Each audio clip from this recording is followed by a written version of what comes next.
Subscribe to our YouTube channel. Press the bell icon to get the latest updates. وَإِيَّاكَ نَسْتَعِينُ اللہ تیری عبادت کرتے ہیں اور صرف تیرے سے مدد مانگتے ہیں۔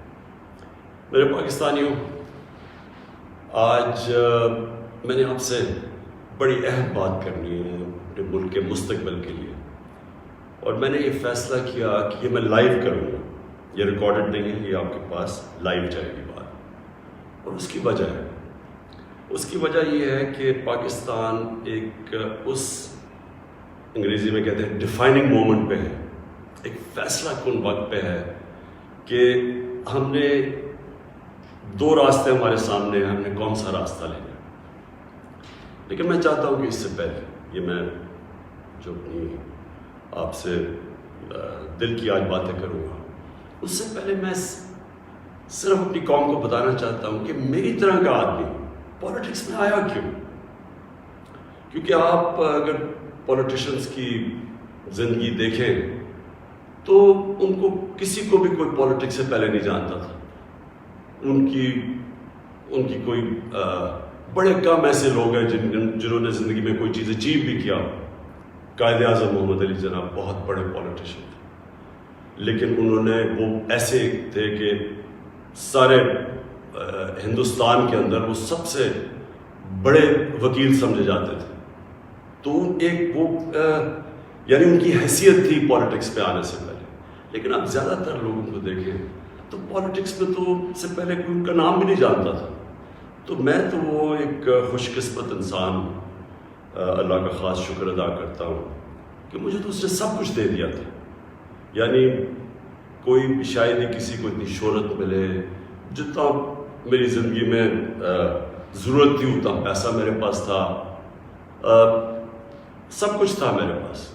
یعنی آج بھی مجھے کوئی کسی چیز کی ضرورت نہیں ہے، اللہ مجھے سب کچھ دے بیٹھا اور میں اس کا بڑا شکر گزار ہوں۔ دیکھیے، میں پاکستان کی پہلی جنریشن تھا۔ ہم وہ جنریشن تھے جو پہلے آزاد پاکستان میں پیدا ہوئے تھے۔ پاکستان میرے سے صرف 5 سال بڑا، تو میرے ماں باپ جو تھے، میں بار بار لوگوں کو بتاتا ہوں، وہ ایک غلامی کے دور میں پیدا ہوئے تھے، وہ انگریز کے دور میں پیدا ہوئے تھے۔ اور میں جب تک بڑا ہوتا رہا، کیونکہ انہوں نے پاکستان موومنٹ میں شرکت کی تھی، وہ مجھے ہمیشہ یہ احساس دلواتے تھے کہ تم بڑے خوش قسمت ہو، آزاد ملک میں پیدا ہو۔ تمہیں نہیں پتا کہ جو بھی آپ کر لیں غلامی کیا ہوتی ہے، کیونکہ ایک سطح سے اوپر آپ جا ہی نہیں سکتے، کیونکہ اس کے اوپر آپ کے حکمران بیٹھے ہوئے تھے۔ تو ایک بڑا جو بھی خوددار لوگ تھے ان کو بڑا برا لگتا تھا یہ جو انگریز کی غلامی تھی۔ تو ہم بڑے ہوئے، میرے بہنیں اور میں، ہمیں یاد ہے کہ بچپن سے یہ بتایا گیا۔ تو جو یہ خودداری ہے نا، یہ ایک آزاد قوم کی نشانی ہوتی ہے۔ اور جب میں نے پولیٹکس شروع کیا، میں آپ کو بتاؤں پولیٹکس میں کیوں آیا تھا۔ میں اس لیے آیا کہ میں ایک تو پولیٹکس کا اسٹوڈنٹ تھا، یونیورسٹیز میں نے پولیٹکس پڑھی ہوئی تھی، پاکستان کی اور دنیا کی پولیٹکس کے اوپر مجھے پتہ تھا، تاریخ کا پتہ تھا۔ میں اس نتیجے پہ آیا کہ ہمارا ملک کبھی بھی وہ ملک بن نہیں سکتا جو خواب تھی علامہ اقبال کی، اور جو قائد اعظم جیسا لیڈر، یعنی جس طرح انہوں نے جدوجہد کی اس خواب کے لیے کہ پتہ تھا کہ انہوں نے زندہ نہیں زیادہ دیر رہنا، اور اگر آپ ان کی تاریخ پڑھیں کہ جس طرح انہوں نے کیس لڑا پاکستان کا بیماری کی حالات میں، تو یہ ہمارے یہ فاؤنڈنگ فادرز تھے۔ تو جو پاکستان کا مقصد تھا وہ تو ایک بڑا عظیم مقصد تھا کہ ہم نے ایک اسلامی فلاحی ریاست بننا تھا۔ یہ ہماری قرارداد پاکستان میں یہ لکھا ہوا ہے ہمارے فاؤنڈنگ فادرز کا کہ ہم نے جب ہم کہتے ہیں اسلامی فلاحی ریاست، تو یہ سیدھا چلا جاتا ہے مدینہ کی ریاست میں، کیونکہ ہمیشہ مسلمان اس کو ماڈل سمجھتا ہے اپنا۔ جو سنہری دور اسلام کا ہے وہ مدینہ کی ریاست تھی۔ تو جب میں نے 25 سال پہلے پولیٹکس شروع کی تو میں نے اپنی جو ہمارے مینیفیسٹو تھے اس پہ 3 چیزیں رکھی: انصاف، اور انصاف پھر میں کوالیفائی کر دوں انصاف ہوتا یہ ہے کہ طاقتور اور کمزور کے لیے ایک قانون ہوتا ہے. اور جو نبی صلی اللہ علیہ وسلم نے کہا تھا کہ تمہارے سے پہلے بڑی قومیں تباہ ہوئیں، جدھر طاقتور چوری کرے تو اس کو سزا نہ ملے اور صرف کمزور چور، چھوٹا چور جیل میں جائے. انہوں نے کہا قومیں تباہ ہو جاتی ہیں. تو جس طرح حضرت علی رضی اللہ تعالیٰ نے کہا تھا کہ کفر کا نظام چل جائے گا لیکن ظلم اور ناانصافی کا نظام نہیں چل سکتا. تو یہ بیسس ہے ایک انصاف، اور دوسرا انسانیت، رحم ہوتا ہے.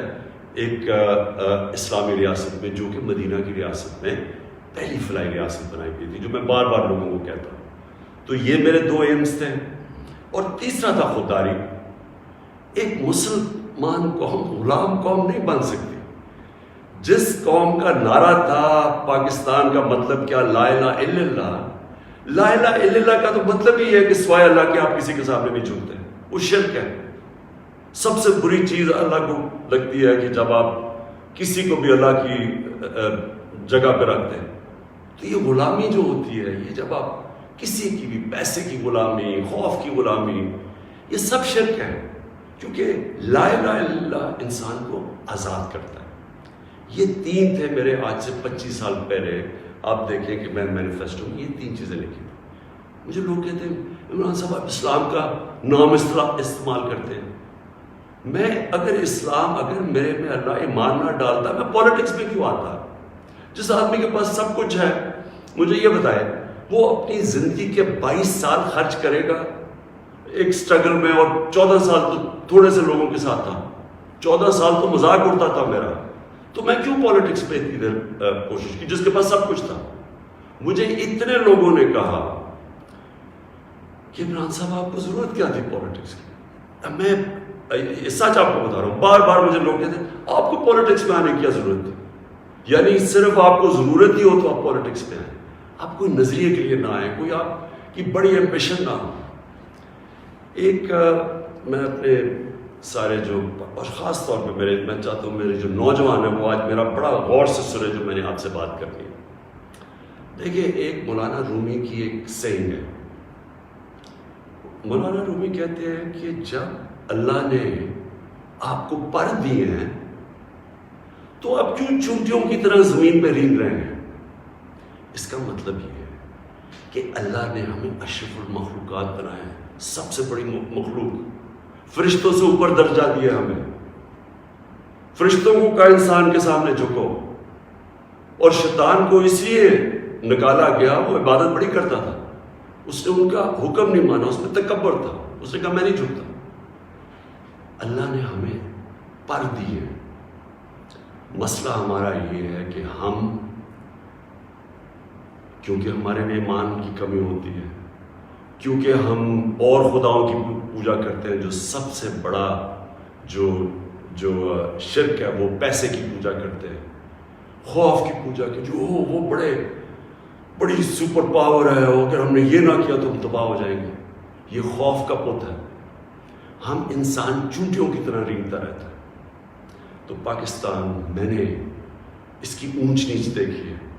ہم نے شروع میں، ہم چھوٹے تھے، ہمیں یاد ہے جب پاکستان ایک تیزی سے اوپر جا رہا تھا، ہماری مثالیں دی جاتی تھیں.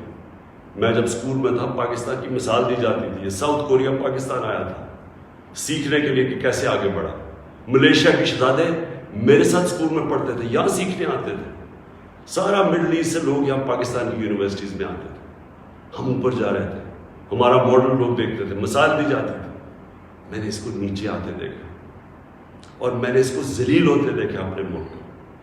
اور میں اس کے اوپر ابھی آتا ہوں کیونکہ جو میرے والد تھے، مجھے یاد ہے اپنے آخری دنوں میں جو ہمارے پر یہ وار آن ٹیرر کے اندر جس طرح کی پاکستانیوں کو ذلت ملی، پاکستانیوں کو میں خاص طور پہ کہہ رہا ہوں، لیکن اوور آل اسلاموفوبیا بھی تھا، لیکن پاکستانیوں کو ذلت ملی. تو میں جو آج آپ سے بات کرنا چاہتا ہوں کہ دیکھیں اللہ نے جو ہمارے اندر اتنی صلاحیتیں دی ہیں اشرف اس کی عظیم مخلوق پہ، لیکن اس نے کنڈیشن لگائی ہوئی ہے. اس نے کہا کہ تم نے اگر اوپر اڑنا ہے نا، جو اقبال نے اپنا شاہین کا کانسیپٹ دیا ہے کہ شاہین کیسے اقبال کا، وہ تب اوپر جاتا ہے جب وہ ریزسٹنس کے سامنے کھڑا ہوتا ہے, جب وہ مقابلہ کرتا ہے, جب وہ اپنے آپ کو مشکل وقت سے گزارتا ہے. ہم نماز میں صرف ایک ہی چیز مانگتے ہیں جب 5 وقت کی نماز پڑھتے ہیں کہ اللہ ان کے راستے پہ لگا جن کو نعمتیں بخشیں, ان کے نہیں جو اپنے تباہی کے راستے پہ چلے گئے. تو جو نعمتیں بخشیں وہ نبی صلی اللہ علیہ وسلم اللہ کے حبیب تھے سب سے زیادہ, تو ان کو نعمتیں بخشیں. ان کا آسان راستہ نہیں تھا لیکن ان کی عظمت کا راستہ تھا. میں اس لیے پاکستان کے اندر سیرت نبی اپنے بچوں کو پڑھانا چاہتا ہوں. کیوں نبی کی سیرت پڑھے؟ کیونکہ وہ دنیا کی تاریخ میں سب سے عظیم انسان وہ تھے. تو ان کے راستے پہ اللہ کیوں ہمیں کہتے چلو؟ کیونکہ وہ عظمت کا انسان کا راستہ ہے. ہم پکڑ لیتے ہیں دوسرا راستہ جو ہم سمجھتے ہیں کہ بڑا آسان راستہ ہے. اچھا جی وہ فلانا نے حکم دے دیا اور ہم تباہ ہو جائیں گے, اگر اس نے وہ فلانا ملک ناراض ہو گیا تو ہمارا یہ ہو جائے گا. ہم رینگ رہے ہیں زمین کے اوپر, ہم چونٹیوں کی طرح رینگ رہے ہیں. تو میں سب سے پہلے کہ جب میں نے 25 سال پالیٹکس شروع کی تو میں نے کبھی, آپ میری کوئی اسٹیٹمنٹ پڑھ لیں, میں نے ہمیشہ ایک چیز کہی, نہ میں کبھی کسی کے سامنے جھکوں گا اور نہ اپنی قوم کو کسی کے سامنے جھکنے دوں گا. یعنی اپنی قوم کو کسی کی غلامی نہیں کرنے دوں گا. یہ 25 سال کوئی میری اسٹیٹمنٹس ابھی آپ دیکھ لیں, کوئی پرانی میری ویڈیوز ہیں, کبھی اس سے پیچھے نہیں ہٹا پایا. جب اقتدار مجھے ملا تو میں نے تب فیصلہ کیا کہ ہماری فارن پالیسی آزاد ہوگی. آزاد فارن پالیسی کا مطلب ہوتا ہے کہ وہ فارن پالیسی جو پاکستانیوں کے لیے ہوگی, ہمارے مفادات کے لیے ہوگی. اس کا قطعی یہ مطلب نہیں ہے کہ ہم کسی سے دشمنی کریں گے, ہم کسی کو کے خلاف ہوں گے, ہم کوئی اینٹی امریکن ہوں گے یا اینٹی انڈیا ہوگا یا اینٹی یورپین ہوں گے. میں تو سب سے پہلے میں وہ پاکستانی ہوں. سب سے زیادہ ہندوستان کے اندر جو جانتے تھے اور جو رسپیکٹ اور میری دوستیاں تھیں وہ میں پاکستانی تھا, کرکٹ کی وجہ سے. میں امریکہ کو بڑی اچھی طرح جانتا ہوں, کہ پولیٹیشین ان کے لوگوں کو جانتا ہوں. انگلینڈ کو تو آپ اس طرح کہ میرا دوسرا گھر تھا ایک بار, تو میں تو جانتا ہوں. میں نے کبھی یہ نہیں, کبھی کسی بھی انسانی معاشرے میں کبھی اس کے خلاف ہو ہی نہیں سکتا. ہاں ہم ان کے اندر جو ان کی غلط پالیسیز ہیں اس کی میں تنقید کرتا ہوں. میں نے جب پاکستان نے شرکت کی وار آن ٹیرر میں, یعنی جب جنرل مشرف ہمیں امریکہ کی جنگ میں لے کے گئے, میں اس میٹنگ میں تھا, میں اس کمرے میں تھا. اسی کمرے کے اندر سارے پولیٹیشین بیٹھے ہوئے تھے, جس کے اندر ہیڈز آف پارٹیز بلائے تھے, جس طرح باقی بھی تھے, میں بھی تھا. اسی کمرے کے اندر ہمیں کہا گیا کہ جی اگر ہم نے امریکہ کی حمایت نہ کی تو انگریزی کا لفظ وونڈڈ بیئر کی طرح ہے, ایک زخمی ریچھ کی طرح ہے, وہ ہمیں نہ غصے میں شاید ہمیں نہ مار دیں. اور مجھے یاد ہے میں نے بار بار میڈیا پہ, پارلیمنٹ میں, ہر جگہ میں نے کہا کہ ہمارا اس جنگ سے کوئی لینا دینا نہیں تھا. 9/11 میں کوئی پاکستانی ملوث نہیں تھا. ہمیں کیا ضرورت ہے کہ ہم اپنے ملک کو کسی کی جنگ میں لے جائیں؟ ہم ان کی مدد کریں. اگر انہوں نے ان کے ملک میں دہشت گردی ہوئی ہے, ہم دہشت گردی کے خلاف ہیں, ہمیں ان کی مدد کرنی چاہیے. لیکن کیا اس کا مطلب یہ ہے کہ ہم پاکستانیوں کو قربان کر دیں کسی کی جنگ میں؟ اور پھر ہم نے غلطی کیا کی, سب سے بڑی جو جنرل مشرف نے غلطی کی, 80 کی دہائی میں ہم نے پاکستان فرنٹ لائن اسٹیٹ بن گیا جی کہ ہم امریکہ کے حمایتی ہیں, ہم اس کے ایلائے ہیں, ہم سوویت یونین کے خلاف جہاد لڑ رہے ہیں.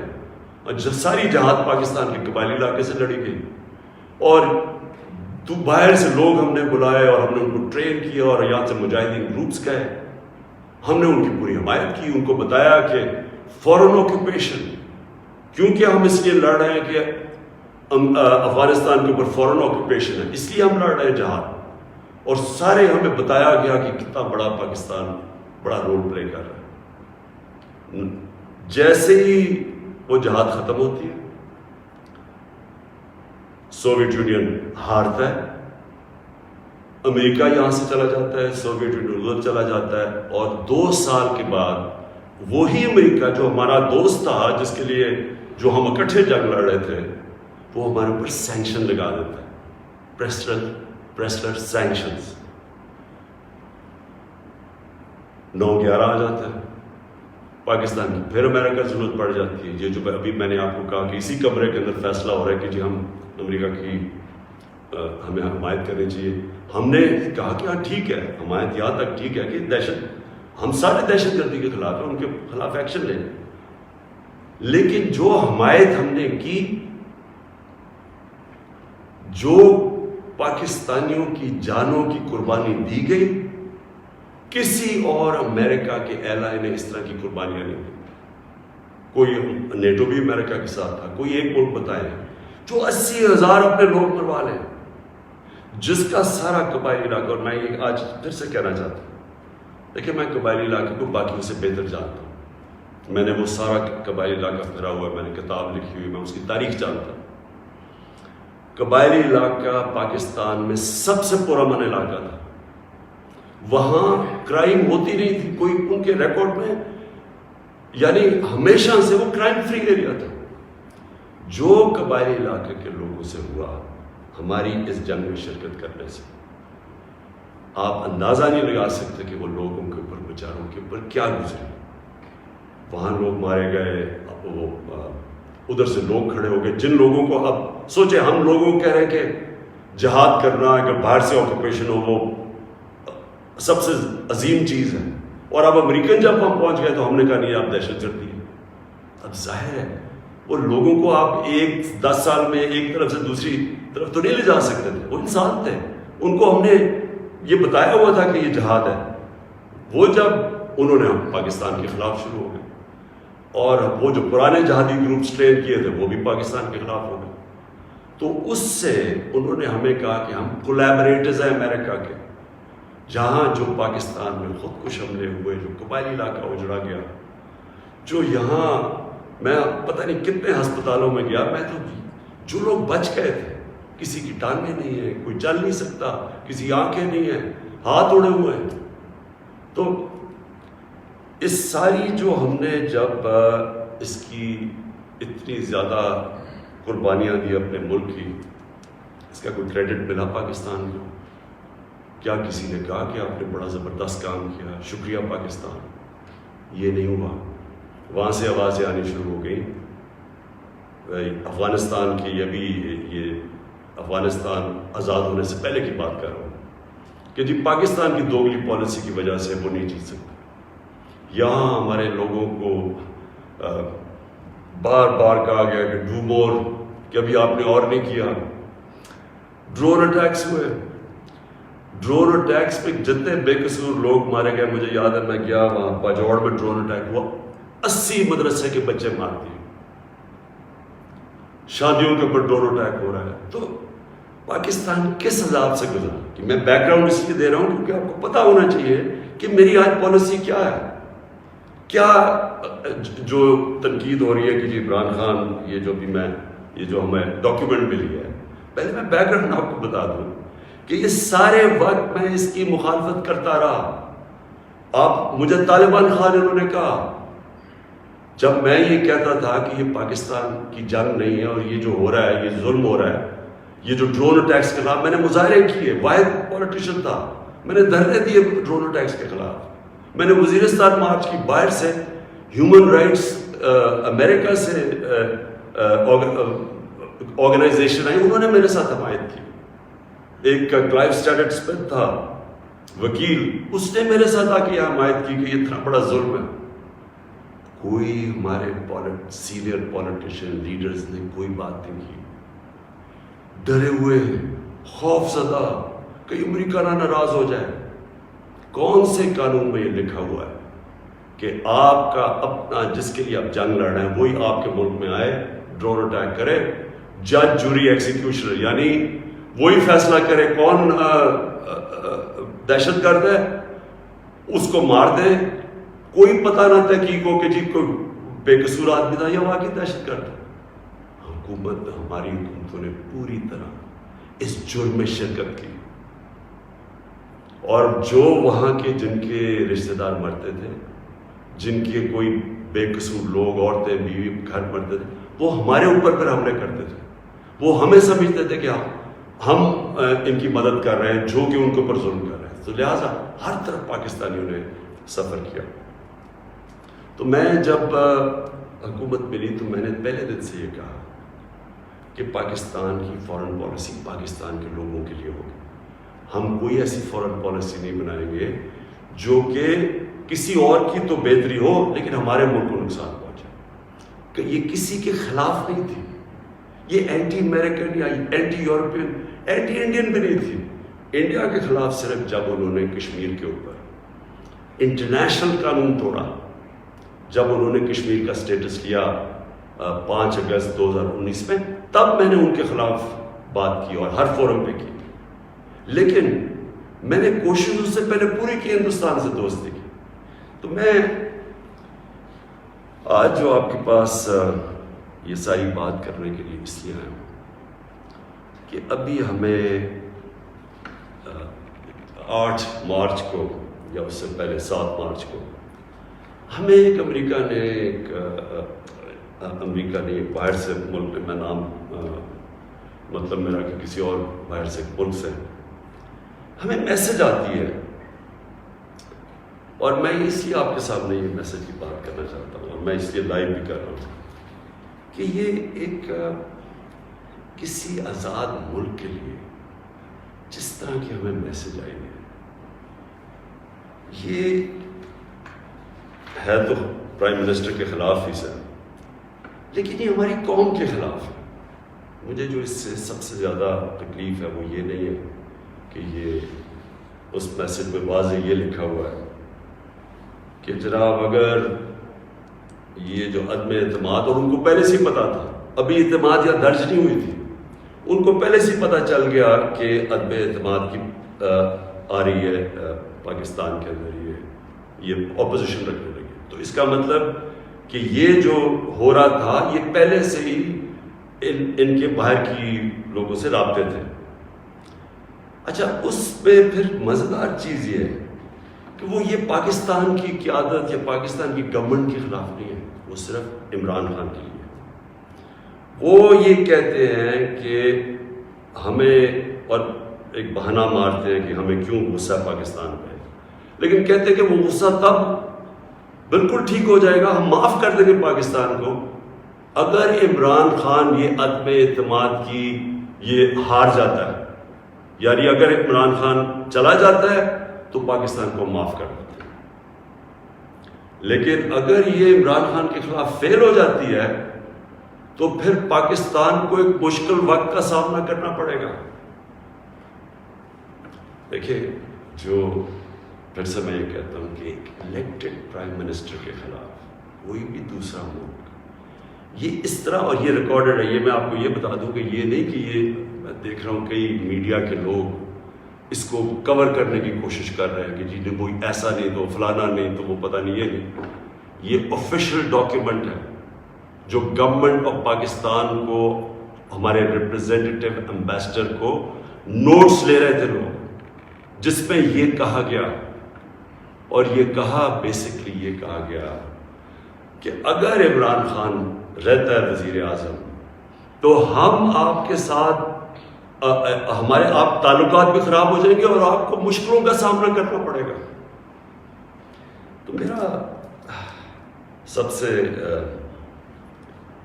اپنی قوم سے آج یہ سوال ہے کہ کیا یہ ہماری حیثیت ہے, 22 کروڑ کی ہم قوم ہے, کہ ہمیں ایک کوئی باہر کا ملک, اور کوئی وجہ بھی نہیں بتا رہا, کوئی اس پہ کوئی وجہ نہیں, بس یہ کوئی ایک چیز بتا دی کہ جی وہ عمران خان نے اکیلا کوئی فیصلہ کیا ہے روس جانے کا, حالانکہ جب رشیا جانے کا فیصلہ تھا اس کے اندر ہماری ساری فارن آفس کی پوری مشاورت تھی, ہماری ساری عسکری قیادت کی مشاورت پوری تھی. میں نے بلکہ فارن سیکرٹریز کو اسی کمرے میں بلایا جو پرانے ریٹائرڈ تھے, ان سے ہم مشاورت کر کے گئے. لیکن اس کے اندر لکھا ہوا کہ نہیں, صرف وہ ہمارا امبیسڈر ان کو بتا رہے کہ نہیں یہ مشاورت سے, اس نے کہا نہیں یہ صرف عمران خان کی وجہ سے گئے. اور پھر انہوں نے یہ جو باقی لکھا کہ اگر جب تک وہ ہے تو ہمارے تعلقات اچھے نہیں ہو سکتے. اب میرا سوال یہ ہے کہ وہ اصل میں یہ کہہ رہے ہیں کہ یہ جب جائے گا تو جو باقی جو آئیں گے واپس, جو دوسرے عمران خان کی جگہ آئیں گے, ان سے ہمیں کوئی مسئلہ نہیں ہے. تو میں اصل اپنی قوم کے سامنے یہ چیز رکھنا چاہتا ہوں. میرا یہ جو آج آپ سے بات چیت کرنے کا ہے, یہ تو نہیں کہ کوئی باہر سے ایک ملک چلے یہ کہہ دے کہ ہاں جی ہمیں نہیں پسند آپ کی فارن پالیسی, پتہ نہیں کوئی وجہ کیا بتا رہے کہ جی آپ روس چلے گئے, وہ تو اور یورپین لیڈرز بھی روس چلے گئے تھے, لیکن خاص پاکستان کو کہ آپ کیوں چلے گئے ہیں, جس طرح کہ ہم کوئی ان کے نوکر ہیں. لیکن جو اس میں سب سے ڈسٹربنگ چیز کیا ہے کہ ان کے رابطے ان لوگوں سے ہیں جن کے ذریعے یہ ساری سازش ہوئی ہے, جو یہاں بیٹھے ہوئے ہیں. اور یہاں کون بیٹھے ہوئے ہیں؟ 3 اسٹوجز. اسٹوجز کا مطلب ہوتا ہے جو کہ بڑے وفادار غلام ہوتے ہیں. یہ وہ لوگ ہیں. اب یہ ذرا سن رہے ہیں کہ یہ چاہ کیا رہے ہیں. یہ چاہ یہ رہے ہیں کہ عمران خان جائے, لیکن اگر یہ آ جائے واپس, یہ جو بھی جنہوں نے عدم اعتماد کیا ہوا ہے, تو پھر سب ٹھیک ہو جائے گا. تو سب سے پہلا میرا سوال یہ کہ کیا یہ اپنے ملک کے اندر اجازت دیں گے کسی کو قیادت میں آنے کے لیے جن کے اوپر نیب کے کیسز ہوں, جن کے اوپر اربوں روپے کے کیسز ان کی عدالتوں میں ہوں, وہ جو کہ ایک مجرم ڈکلیئر کر دیا گیا پاکستان کی عدالت نے, جو کہ جھوٹ بول کے بھاگا ہوا. کیا وہ ان لوگوں کو جن کے اوپر باہر ان کے ملکوں میں باہر کے مضمون لکھے ہوئے ان کی چوری کے اوپر, کرپشن پہ, BBC کی 2 ڈاکیومنٹریز آئی ہوئی ہیں ان کی چوری کے اوپر, کیا اپنے ملک میں اس طرح کے لوگوں کو ایک قیادت پہ آنے دیں گے؟ اور اگر اپنے ملک میں اتنی سی جھوٹ بولنے پہ یہ نکال دیتے ہیں ایک پرائم منسٹر کو, ہیرلڈ میک ملن تھا, جھوٹ بولنے پہ اس کو نکال دیا. چھوٹی چھوٹی چیزوں کے اوپر وہ اتنا اپنے لوگوں کا ان کا جو اخلاقی معیار ہے وہ اس سطح پہ ہے, چھوٹی سی چیز پہ وہ نکال دیتے ہیں. تو ہمارے ملک میں جو کہ نیب میں اربوں روپے کے کیسز ان کے, اور اب یہ 30 سال سے ان کے اوپر کیسز ہیں. پہلے جو کیسز تھے وہ جنرل مشرف نے ان کو NRO دی, وہ سارے کیسز معاف کروائے. پھر یہ 10 سال میں مزید اور کیسز چڑھ گئے اربوں روپے کے. ان کو یہ کہہ رہے ہیں کہ وہ ٹھیک ہے, لیکن عمران خان ان کو پسند نہیں ہے. مجھے جو اگلی چیز سمجھ نہیں آ رہی ہے, میں یہ اپنی قوم سے پوچھنا چاہتا ہوں کہ جب ان کو بھی پتہ ہے, کیونکہ یہ یاد رکھنا میرے پاکستانیوں کہ جب ان کی جو انٹیلیجنس ہوتی ہے وہ ساری بیک گراؤنڈ پتہ ہوتا ہے ہر کا, میرا ان کو سب پتہ ہے, ان سارے جتنے بھی پولیٹیکل لیڈرز ان کی سب بیک گراؤنڈ پتہ ہے. ان کو ان کی ایک ایک چیز پتہ ہے کہ ان کے کتنے پیسے ملک کے کس اکاؤنٹس میں پڑے ہوئے بیرون ملک. ان کو سب پتہ ہے کہ ان کی پراپرٹیز بینامی جو انہوں نے باہر لی ہوئی ہیں بڑی بڑی اربوں روپے کی, ہر ڈیٹیل ان کے پاس ہے. ایک ہمارا ینگ پولیٹیشین ہے, ایک کتاب ہے رون سوسکن کی دی وے آف دی ورلڈ, اس کتاب میں وہ لکھتا ہے کہ ان کی نیشنل سیکیورٹی جو تھی وہ ٹیپ کر رہی ہے, اس کی والدہ اس کو ٹیلی فون کر کے بینک اکاؤنٹس بتا رہے ہیں, یعنی ادھر تک ان کو پتا ہے. تو ہمارے یہ جو اب یہ 3 لوگ ان کو جو پسند آ گئے, ان کی کیا خاصیت ان کو پسند آئی؟ یہ کہ ان جنرل مشرف کے سالوں کے اندر 11 ڈرون اٹیک تھے. ان دونوں کے یہ بلکہ سارے یہ تینوں اکٹھے اقتدار میں تھے, ان کے 10 سال میں اس ملک میں 400 ڈرون اٹیکس ہوئے.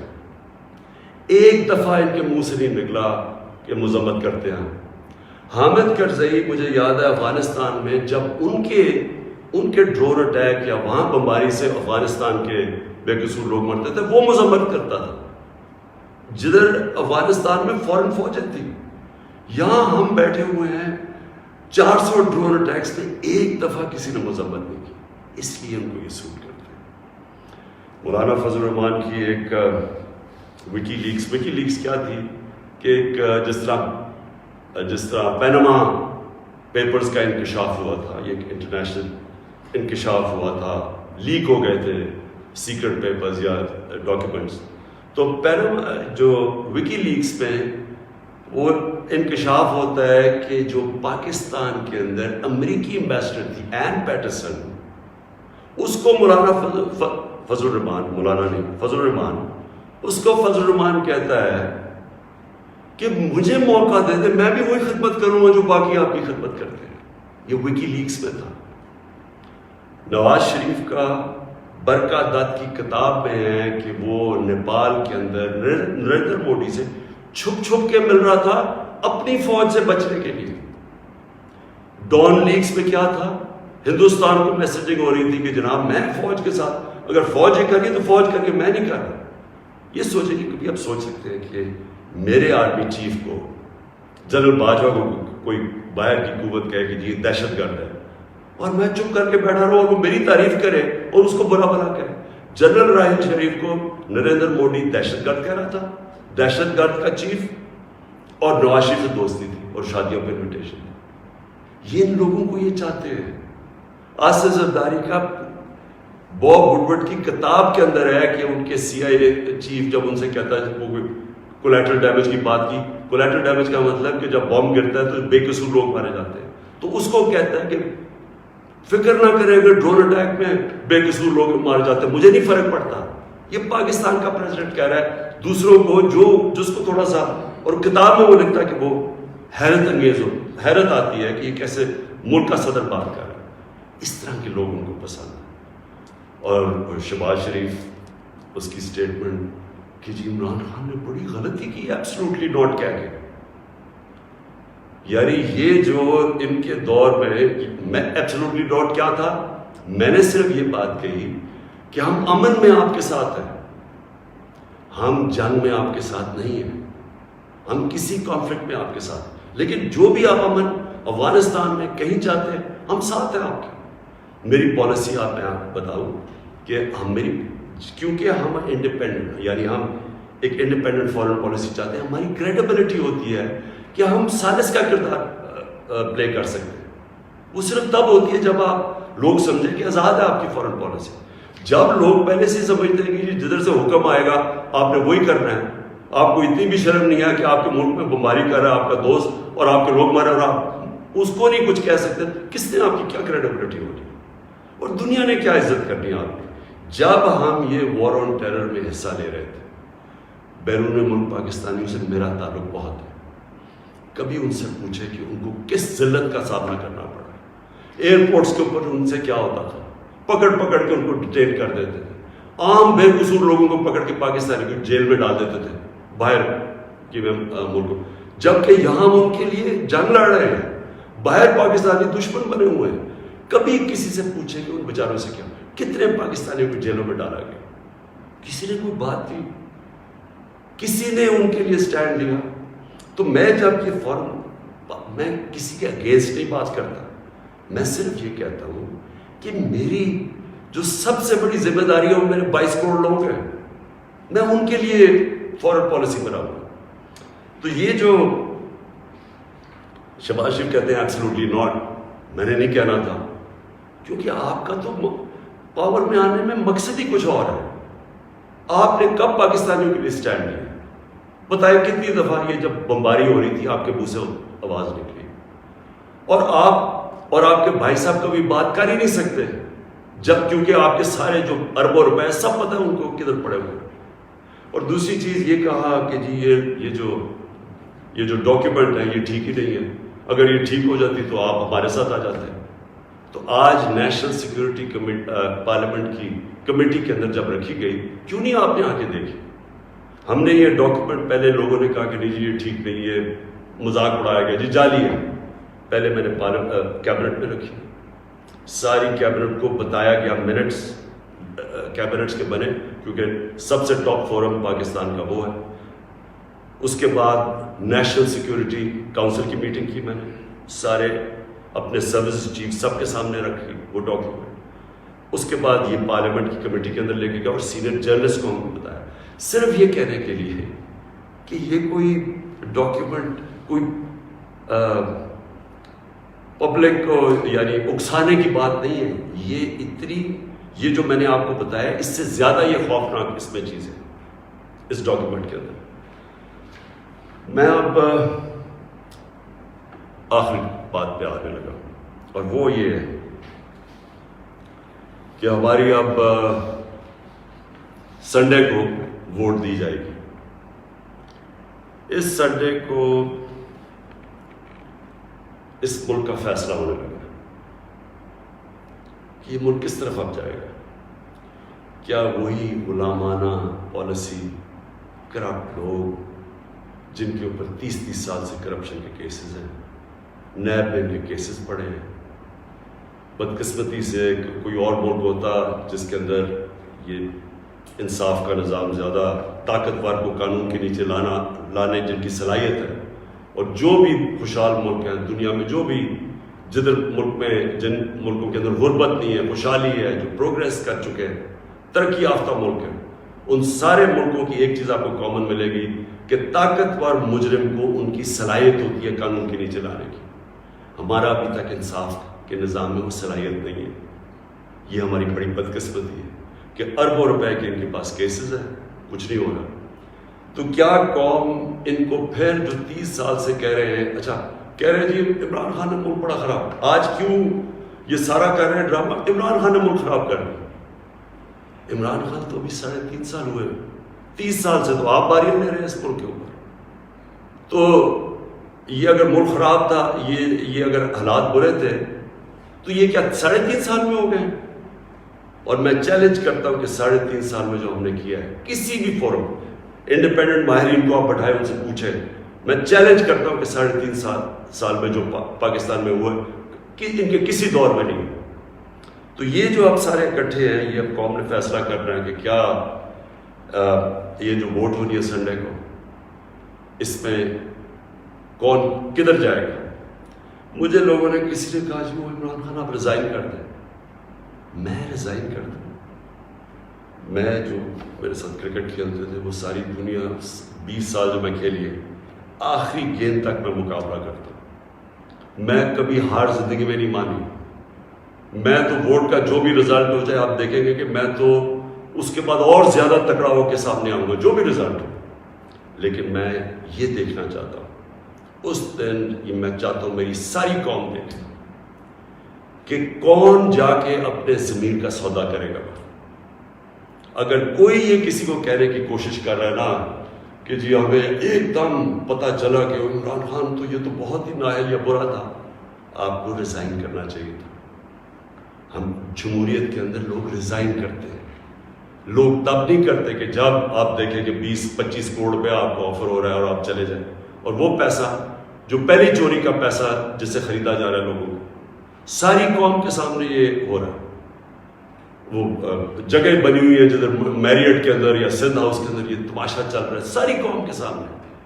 میں تو یہ پوچھنا چاہتا ہوں کہ ہمارے نوجوانوں کو ہم آج کیا سبق دے رہے ہیں؟ ہم کیا ان کو بتا رہے ہیں کہ یہ ہمارے جو پبلک ریپرزینٹیٹیو ہیں ان کی قیمتیں لگی ہوئی ہیں؟ یہ ساری قوم کے سامنے ہو رہا ہے. یہ کچھ چھپی بات نہیں ہے.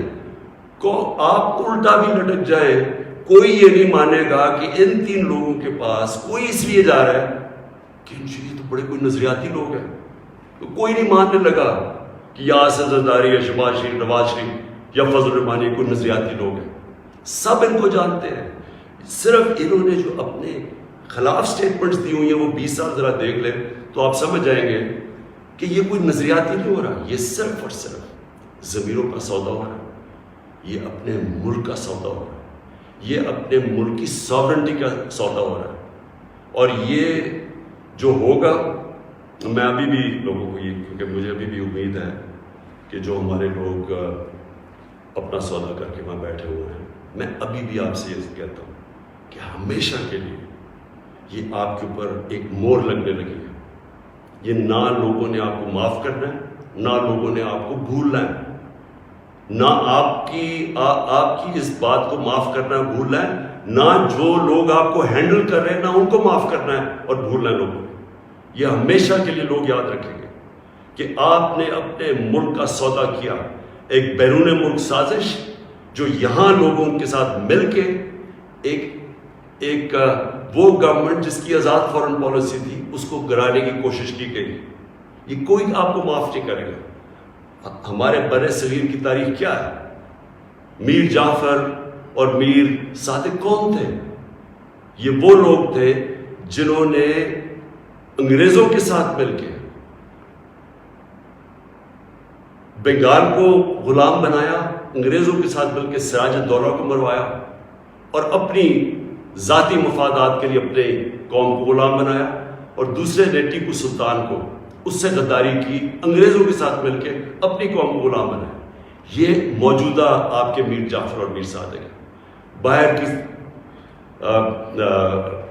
قوتوں کے ساتھ مل کے ایک ملک کے اندر یہ وہ چینج لے کے آ رہے ہیں جو کہ یاد رکھیں، میں پھر ریپیٹ کرتا ہوں، ساری زندگی یہ قوم آپ کو بھولنے نہیں دے گی۔ یہ وہ آپ کرنے جا رہے ہیں جو آنے والی ہماری نسلیں آپ کو معاف نہیں کریں گی۔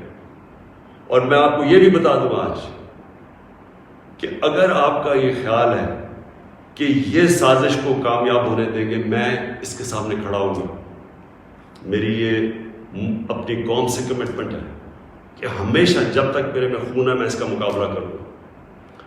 میری زندگی کو تو کوئی فرق نہیں پڑنے لگا، میں اپنے گھر میں رہتا ہوں، میں اپنے خرچے برداشت کرتا ہوں، میرا تو کوئی کیمپ آفس نہیں ہے، میرے تو آگے کوئی فیکٹریاں نہیں بنائی۔ نواز شریف نے اتنے دور میں 18 فیکٹریاں بنا لی تھی سرکاری بینکوں سے پیسے لے کے، اور پھر بعد میں وہ قرضے معاف کروا لیے۔ نہ میرے کوئی رشتہ دار پالیٹکس میں، میں اپنے گھر میں رہوں گا، اپنے گھر میں رہتا ہوں۔ لیکن اس قوم سے جو غداری ہو رہی ہے اور یہ جو ہونے جا رہی ہے سنڈے کو، میں یہ چاہتا ہوں کہ ایک ایک لوگوں کا، ایک ایک غدار کی آپ شکل یاد رکھنا۔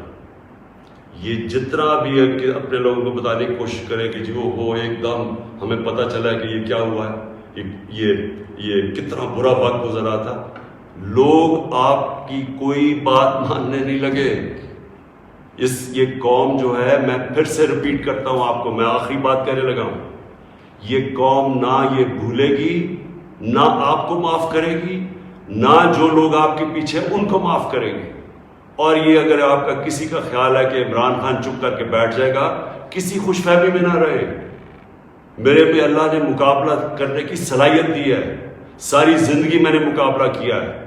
میں کوئی وہ آدمی نہیں جس نے بیٹھے بیٹھے کسی نے پرچی دکھائی کہ جی مجھے تو پرچی میں پارٹی وراثت میں مل گئی ہے، یا میرا کوئی باپ کچھ تھا، یا میرا کوئی فلانا کچھ تھا، یا میں سریا لگاتے لگاتے جنرل جلانی کے گھر پہ مجھے کوئی وزارت مل گئی اور چیف منسٹر۔ میں نے اسٹرگل کر کے یہاں پہنچا، مجھے اسٹرگل کرنی آتی ہے، مقابلہ کرنا آتا ہے۔